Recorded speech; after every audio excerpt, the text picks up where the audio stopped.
Comment on écrit un projet de loi? C'est la question de Sima de Québec. Pendant notre rencontre citoyenne avec des auditeurs de la station, Sima m'a demandé d'aller vérifier les étapes pour écrire un projet de loi. Ce que je fais maintenant parce que je suis à l'Assemblée nationale. En fait, en premier lieu, c'est le ministre Simon-Jolin Barrette qui va m'expliquer tout ça. En fait, premièrement, il faut savoir pourquoi est-ce qu'on l'écrit. C'est qu'est-ce que les Québécois s'attendent à ce qu'on change dans une loi, ou on analyse quelles sont les failles d'une loi qui existe déjà.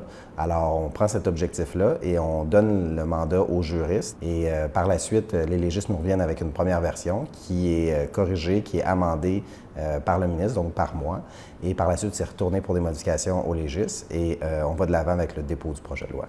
Bon, ça, c'est pour la partie des ministres et des députés, mais après ça, il y a évidemment plusieurs autres étapes à suivre. Dans le fond, il y a 5 grandes étapes au processus législatif. La première étape, c'est la présentation du projet de loi par l'auteur du projet de loi. Ça se fait à la salle de l'Assemblée nationale et la présidence de l'Assemblée va demander si l'Assemblée souhaite se saisir du projet de loi. Une fois qu'elle est saisie, le projet de loi peut passer à la deuxième étape, qui est l'étape de l'adoption du principe du projet de loi. Et tous les députés qui souhaitent intervenir peuvent le faire en une seule intervention, dire s'ils sont pour ou contre le principe général du projet de loi. Une fois l'étape franchie, on passe à la troisième étape du processus législatif, l'étude détaillée en commission parlementaire. C'est à ce moment-là que les députés vont se retrouver dans une autre salle. On n'est plus à l'Assemblée nationale, on va se retrouver en salle de commission parlementaire, comme les salles qui se trouvent derrière nous.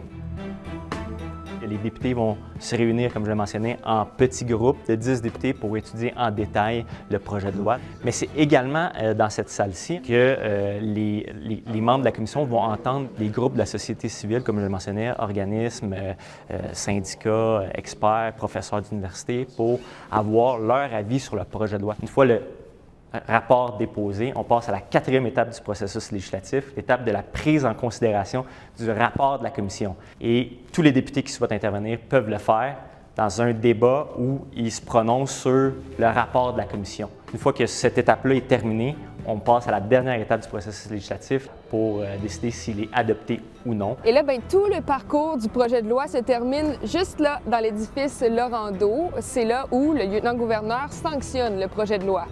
Ça veut dire qu'il le signe. Alors voilà, Sima.